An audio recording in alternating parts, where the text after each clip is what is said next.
प्रकीर्ण प्रश्न संग्रह 3 चल रहा है अपना, जिसमें ऑब्जेक्टिव क्वेश्चन पहला प्रश्न, जिसमें 10 ऑब्जेक्टिव क्वेश्चन थे। देखिए 10 ऑब्जेक्टिव क्वेश्चन हम लोगों ने पिछले लेक्चर में कर लिया था। अभी हम लोग दूसरे क्वेश्चन की तरफ चलते हैं। ओ केंद्र वाले वृत्त को रेखा एल बिंदु पी पर स्पर्श करती है। देखिए एक ओ केंद्र वाला वृत्त है, केंद्र है इस वृत्त का। यदि वृत्त की त्रिज्या 9 सेमी है, वृत्त की त्रिज्या दी गई, वृत्त की त्रिज्या 9 सेमी हो तो निम्नलिखित प्रश्नों के उत्तर लिखिए। आपको प्रश्नों के उत्तर बताने हैं। तो इसमें पहला क्वेश्चन बोला है कि डीओपी कितना होगा, तो हमें ओपी को मिलाना पड़ेगा। ओपी को मिला के हमें बताना है कि डीओपी कितना होगा। और डीओक्यू बराबर अगर 8 सेमी है तो बिंदु क्यू का स्थान कहाँ पे होगा, ये दूसरा क्वेश्चन है।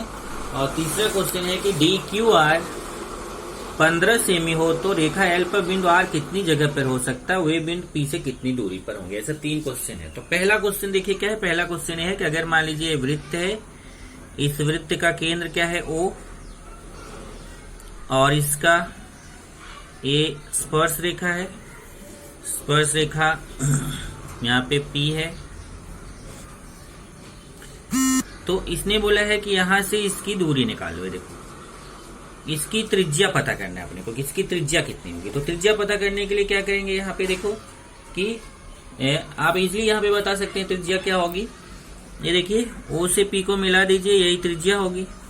और त्रिज्या कितना दिया है इसमें, देखिए वृत्त की त्रिज्या दिया है 9 सेमी। तो ये वृत्त की त्रिज्या हो गई 9 सेमी। जब ये वृत्त की त्रिज्या 9 सेमी हो गई तो इसने क्या बोला है कि बताइए कितना दूरी पर होगा।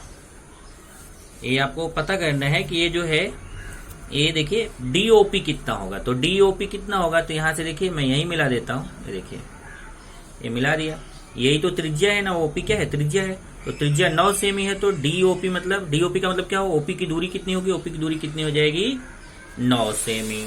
यहाँ देखिए वही लिखा है, वृत्त की त्रिज्या 9 सेमी है और ओपी जो है वो वृत्त की त्रिज्या है, इसलिए डीओपी कितना हो जाएगा 9 सेमी। दूसरा क्वेश्चन क्या पूछा है, दूसरा क्वेश्चन पूछा है कि अगर ये वृत्त है और यहां से देखिए ये ओपी कितना है, ओपी है 9 सेमी।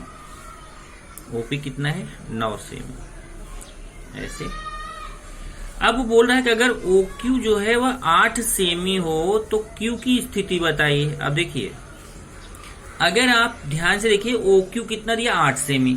8 सेमी दिया मतलब अगर O से हम वृत्त तक जाते, इसी डायग्राम में आपको समझा दूं, शायद बड़ा है थोड़ा। ये देखिए ये OP कितना है 9 सेमी है। अब अगर आप OQ खींच रहे हैं मतलब O से 8 सेमी दूरी पर Q बिंदु ले रहे हैं। ये देखिए यहाँ पे Q बिंदु ले लिया, ये 8 सेमी है। तो Q की स्थिति क्या होगी, Q जो होगा वो वृत्त के अंतः भाग में होगा, मतलब Q जो होगा वो वृत्त के अंदर रहेगा। वही यहाँ बताया देखिए कि DOQ 8 सेमी है और जो OQ है मतलब दूरी OQ है वह OP से कम है। OP 9 सेमी है मतलब त्रिज्या से कम है। और जब ये त्रिज्या से कम है तो अगर त्रिज्या लेते तो पूरा 9 सेमी यहां तक जाता, लेकिन उससे 9 सेमी तो है नहीं, उससे कम है, इसलिए Q की स्थिति क्या होगी, अंदर होगी। Q कहाँ होगा, वृत्त के अंदर। तो बिंदु Q वृत्त के अंतः भाग में होगा। दूसरा क्वेश्चन पूछा है कि अगर DOR 15 सेमी हो, देखिए DOR 15 सेमी हो तो मतलब क्या 15 दिया है अपने को, ये देखिए 15 दिया है। O से लेके R तक की दूरी A दिया है अपने को 15 सेमी।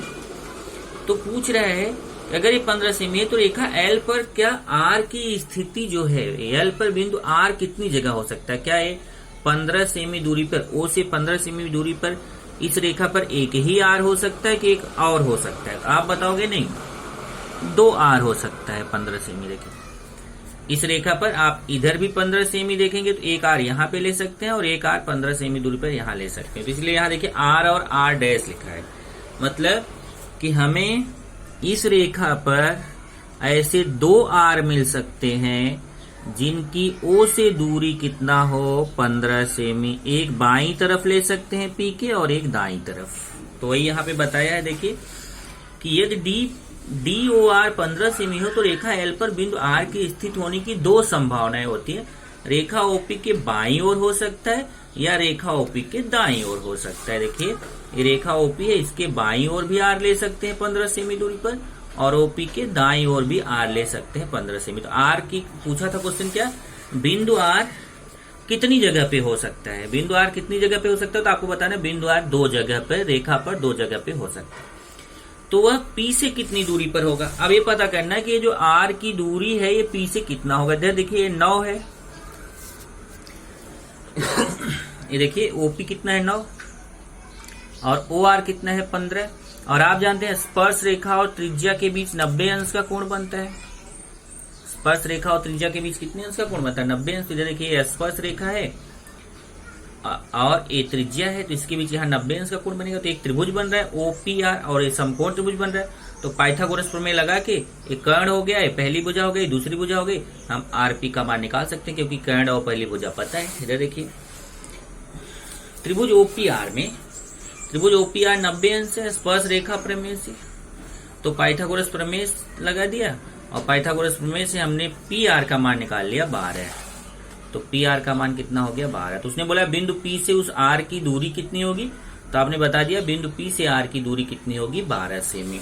यहां लिखेंगे बिंदु आर या बिंदु पी से 12 सेमी दूरी पर होगा। तीसरा क्वेश्चन देखते हैं, ये तो दूसरा हो गया। तीसरा है संलग्न आकृति में बिंदु एम वृत्त का केंद्र और रेखा केएल स्पर्श रेखा खंड है।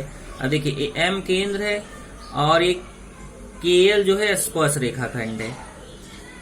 यदि एम के दिया है 12, ये देखिए एम के का मान कितना दिया है 12, केएल 6 करणी में 3, ये केएल का मान कितना दिया है 6 करणी में 3। तो हमें वृत्त की त्रिज्या निकालना, वृत्त की त्रिज्या मतलब एमएल निकालना है। ओके, तो आप देख सकते हैं कि ये 90 अंश होगा। क्यों, क्योंकि स्पर्श रेखा है, त्रिज्या है, स्पर्श रेखा और त्रिज्या, स्पर्श रेखा प्रमेय क्या है, स्पर्श रेखा और त्रिज्या के बीच कितने अंश का कोण बनता है 90 अंश। स्पर्श रेखा और त्रिज्या के बीच कितने अंश का कोण बनता है 90 अंश।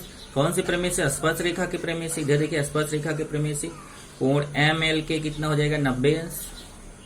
तो जब ये 90 अंश हो गया तो यहाँ पाइथागोरस का प्रमेय लग जाएगा। ये देखिए केएल पता है, एम के पता है, मतलब 90 अंश के सामने कर्ण पता है और पहली भुजा पता है, दूसरी भुजा निकाल सकते हैं पाइथागोरस प्रमेय से। यहाँ पाइथागोरस प्रमेय लगा लिया।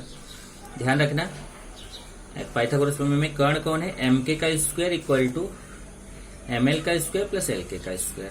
तो एम के का मान 12 है, तो 12 का स्क्वायर बराबर एम एल निकालना है।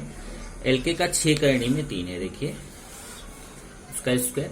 इधर 12 का स्क्वायर 12 गुणे 12 144 आएगा। 6 करणी में 3 का स्क्वायर, 6 का स्क्वायर 36 होगा। करणी में 3 का स्क्वायर, करणी हट जाएगी 3 होगा।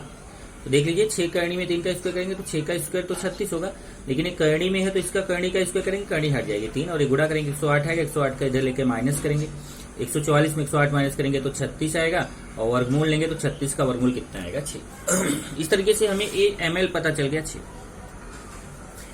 अब आपने पढ़ा है 30 60 90 त्रिभुज का प्रमेय। ये तो त्रिज्या हमें पता चल गई ना, एम एल पता चल गई, वही वृत्त की त्रिज्या है। तो वृत्त की त्रिज्या ज्ञात करो, तो वृत्त की त्रिज्या हमें पता चल गई कितना 6 सेमी। सेमी नहीं लिखा, केवल 6, तो 6 बोलेंगे। ओके, 6 इकाई बोल सकते हैं, केवल 6 बोल सकते हैं। उसके बाद देखिए अब यहाँ पे हमें पता करना है कि कोण के और कोण एम का मान कितना होगा। तो अगर आप ध्यान से देखो तो यहाँ पे 30 60 90 के प्रमेय का विलोम अप्लाई होगा। 30 60 90 प्रमेय का विलोम क्या है, ये देखिए एम के क्या है, कर्ण है ना, ध्यान से समझना है जरा। एम के क्या है, कर्ण है, और एक कर्ण कितना है 12, और ये भुजा एम एल जो है वो 6 है। तो अगर जो है पाइथागोरस 30 60 90 त्रिभुज के प्रमेय का विलोम क्या बोलता है, अगर कर्ण की आधी भुजा है, कर्ण 12 है, 12 का आधा कितना होता है 6, तो अगर किसी समकोण त्रिभुज में जो कर्ण है उसका आधा ये भुजा है, तो जो भुजा आधी है उसके सामने का कोण 30 अंश होगा, ये विलोम है। और अगर सीधा 30 60 90 बोलोगे तो क्या बोलता है, 30 60 90 बोलता है कि अगर किसी त्रिभुज के कोण 30 अंश 60 अंश और 90 अंश हो तो 30 अंश की सम्मुख भुजा कर्ण की आधी होती है। 30 अंश की सम्मुख भुजा, देखिए यहाँ पे अगर 30 अंश का कोण रहेगा तो इसकी सम्मुख भुजा एम एल जो होगी वो कर्ण की आधी होगी। कर्ण कितना है 12, 12 का आधा 6। लेकिन 30 60 90 त्रिभुज के प्रमेय का विलोम क्या बोलता है कि अगर कर्ण की आधी कोई भुजा है, यदि समकोण त्रिभुज में कर्ण की आधी कोई भुजा है, तो जो भुजा कर्ण की आधी है, आधी वाली भुजा के सामने का कोण 30 अंश होगा। तो एक कोण हमें पता चल जाएगा कितना 30 अंश। और जब ये 30 हो गया है 90 है ही, तो त्रिभुज के तीनों कोणों का योगफल 180 अंश करके इसको निकाल सकते हैं 60 अंश। या एक दूसरे तरीके से भी कर सकते हैं कि ये 60 अंश की समूह भुजा से निकाल सकते हैं, लेकिन बेस्ट है आपको सरल पड़ेगा कि अगर 2 कोण पता है तो तीसरा आप त्रिभुज के तीनों कोणों का योगफल 180 अंश से कोण m निकाल सकते हैं।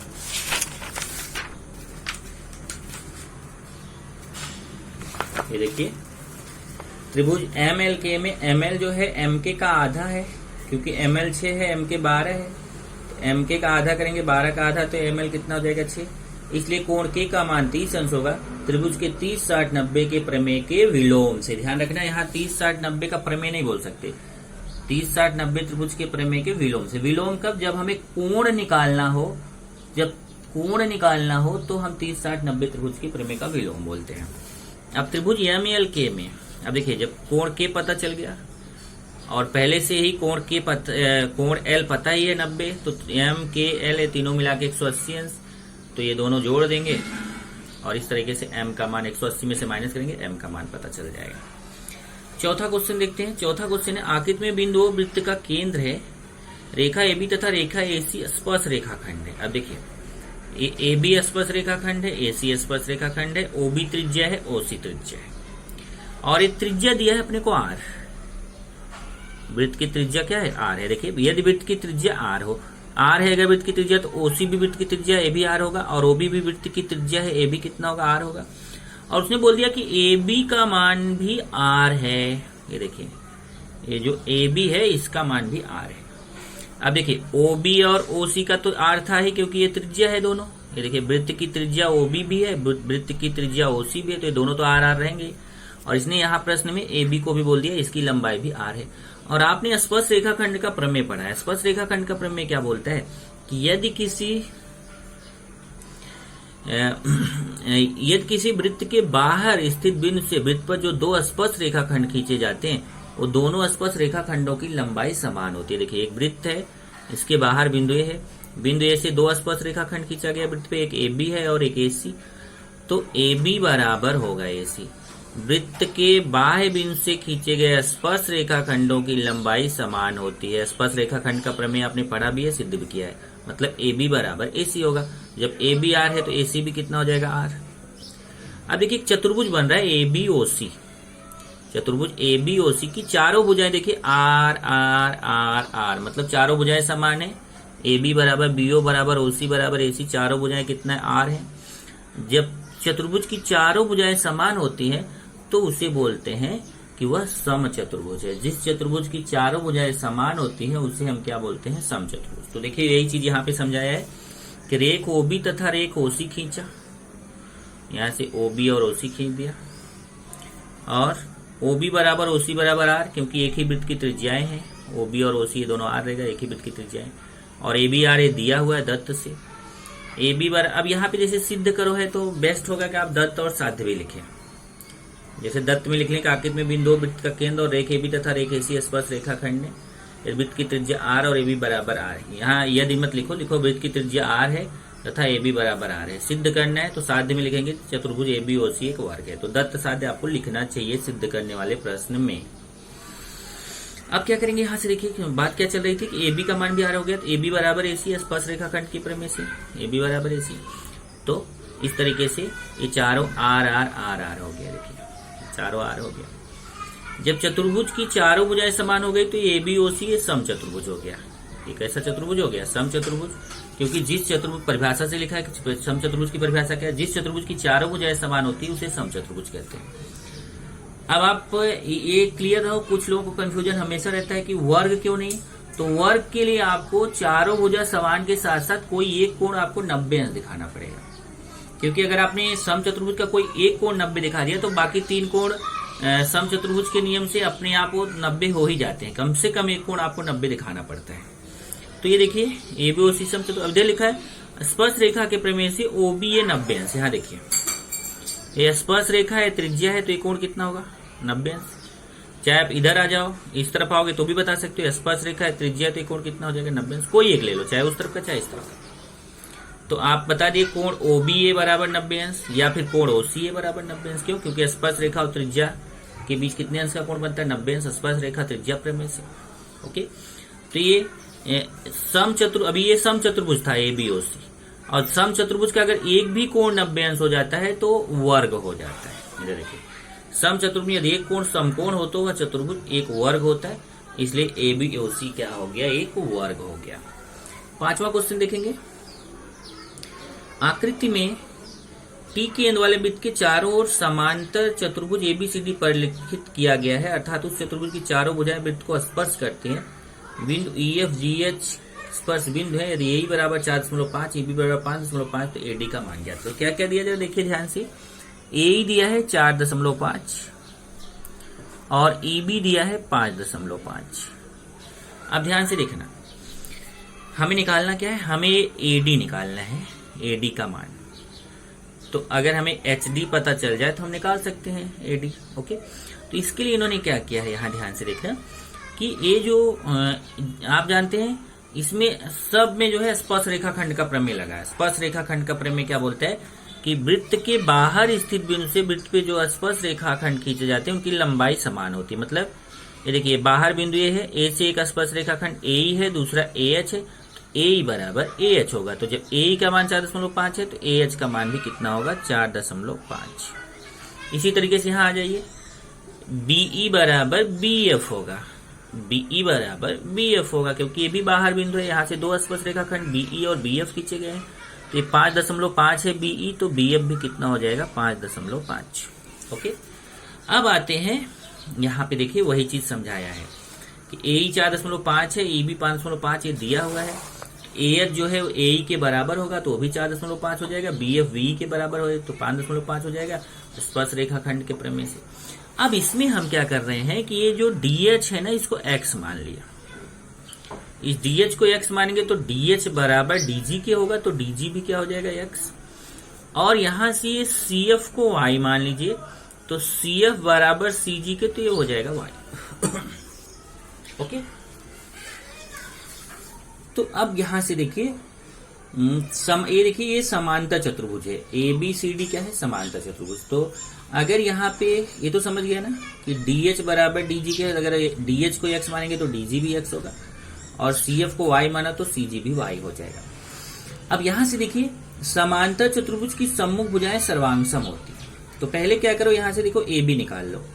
AB का माप कितना होगा, 4.5 प्लस 5.5 होगा ना। तो पहले देखिए, समांतर चतुर्भुज की सम्मुख भुजाएं सर्वांगसम होती है, मतलब AB बराबर होगा DC के। देखिए, चतुर्भुज ABCD समांतर चतुर्भुज है, समांतर चतुर्भुज की सम्मुख भुजाएं सर्वांगसम होती है, इसलिए AB CD के बराबर होगा। इधर देखिए, AB जो है वह CD के बराबर होगा। तो AB का मान क्या होगा, AB को हम लिख सकते हैं AE प्लस EB। इसी तरीके से DC को लिख सकते हैं DG प्लस GC।